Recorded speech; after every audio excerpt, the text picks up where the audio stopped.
नमस्कार। प्रस्तुत है आज का चिंतन। परिवार व्यक्ति और समाज के संबंधों को जोड़ने वाली एक मजबूत कड़ी है। स्वस्थ समाज से ही सुदृढ़ राष्ट्र की नींव रखी जा सकती है। इस तरह एक आदर्श राष्ट्र को बनाने में भी परिवार की विशेष भूमिका है। जिन परिवारों के सदस्यों में आत्मीयता, पारस्परिक विश्वास, स्नेह भाव होता है, साथ ही अपने उत्तरदायित्व को निभाने की क्षमता होती है, उन परिवारों में सदा सुख शांति बनी रहती है। ऐसे परिवारों में सभी की समस्याओं का समाधान सहज रूप से हो जाता है। इस तरह से संयुक्त परिवार आज विघटन के कगार पर खड़े हैं।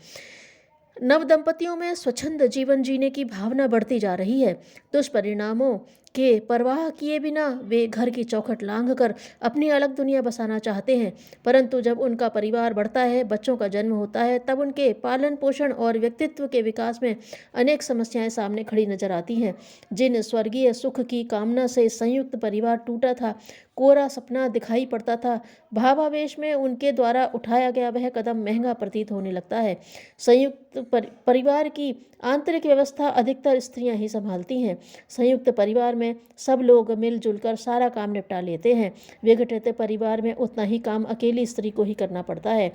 नौकरी पेशा वाली स्त्री के लिए तो यह एक गंभीर समस्या से कम नहीं। फलस्वरूप थकान व काम की अधिकता से उसमें चिड़चिड़ापन उत्पन्न होने लगता है। वह बालकों की देखरेख ठीक से नहीं कर पाती, उनकी उपेक्षा होने लगती है। हारी बीमारी के समय और भी परेशानियों का सामना करना पड़ता है। संयुक्त परिवार में तो माता के प्रसव काल के समय बच्चों की देखभाल कुटुंब के अन्य महिलाएं कर लेती हैं और घर की व्यवस्था भी नहीं बिगड़ती। एकाकी परिवार में ऐसी अवस्था में बच्चों की स्थिति अनाथ जैसी हो जाती है। पति घर संभाले या दफ्तर, फलतः आंतरिक व्यवस्था भी शोचनीय हो जाती है। नौकरी करने वाली महिलाओं के बच्चे या तो आया पर निर्भर रहते हैं या माँ के पीछे घर में अकेले रहकर अपने में ही सिमट कर रह जाते हैं अथवा मारे मारे फिरते हैं। उनकी सुरक्षा का भी खतरा बना रहता है। नवदंपति भविष्य के रंगीन सपने देखते हुए अपनी सुविधाओं की कल्पना लेकर घर से अलग होते हैं, पर यह कल्पनाएं साकार नहीं हो पाती। अलग रहकर जब उनको मकान का किराया, चूल्हा चौका, बर्तन, बच्चों का पालन पोषण, पढ़ाई लिखाई के खर्चों से दो चार होना पड़ता है, तब उन्हें आटे दाल का भाव दिखाई दे पड़ता है। आर्थिक कमियां मनुष्य को कुंठित कर देती हैं। सुनहरे सपने धराशायी हो जाते हैं। पति पत्नी तनावग्रस्त रहने लगते हैं। उनके बीच मनमुटाव बढ़ने लगता है, झगड़े होने लगते हैं, कभी कभी अलगाव की स्थिति पैदा हो जाती है। सम्मिलित परिवारों में यदि ऐसी स्थिति कभी आती भी है तो वृद्ध और समझदार व्यक्तियों के हस्तक्षेप करने से उन्हें समझाने से स्थिति संभल जाती है। विघटित परिवारों में ऐसी कोई संभावना न रहने से परस्पर आक्रोश बना रहता है। इसका असर बच्चों पर भी पड़ता है। वे यह सब देखते हैं तो डर जाते हैं। पारिवारिक जीवन के प्रति अलगाव की भावना उनमें बचपन से ही जम जाती है। असामाजिक बनने की प्रेरणा उन्हें यहीं से मिलती है। कुछ बच्चे मानसिक रोगी बन जाते हैं तो कुछ उद्दंड व आवारा बनते हैं। वे बाहर शांति तलाशते हैं पर कभी कभी गलत दिशा मिलने पर भटक कर अपराधी बन जाते हैं। कुछ मानसिक रूप से इतने अस्वस्थ हो जाते हैं कि वे आत्महत्या की डगर पर बढ़ जाते हैं। पारिवारिक विघटन का सबसे ज्यादा प्रभाव बालकों के विकास पर पड़ता है। संयुक्त परिवार में बच्चों को दादा दादी, चाचा ताऊ आदि अनेक परिजनों का स्नेह मिलता है। प्रेम और आत्मीयता भरा यह वातावरण बालक के व्यक्तित्व का समुचित विकास करने के लिए सहायक होता है। जबकि विघटित परिवार में माता पिता ही होते हैं, अन्य परिवारजनों के स्नेह से वह वंचित रह जाता है। अपनी समस्याओं और काम के बोझ तले माँ बाप जरा सी गलतियों पर बच्चों पर अपनी खींच निकालते हैं। बच्चों के सुकोमल मन पर इसका बहुत प्रभाव पड़ता है। बड़े परिवार में तो दादा दादी, चाचा चाची की छाती से चिपक जाते हैं, पर माँ बाप के सामने अकेलेपन का एहसास करते हुए सहम जाते हैं और कभी कभी प्यार को बाहर ढूंढते हैं। इसका परिणाम यह होता है कि उसका विकास कुंठित हो जाता है और कभी वह विक्षिप्त सा हो जाता है।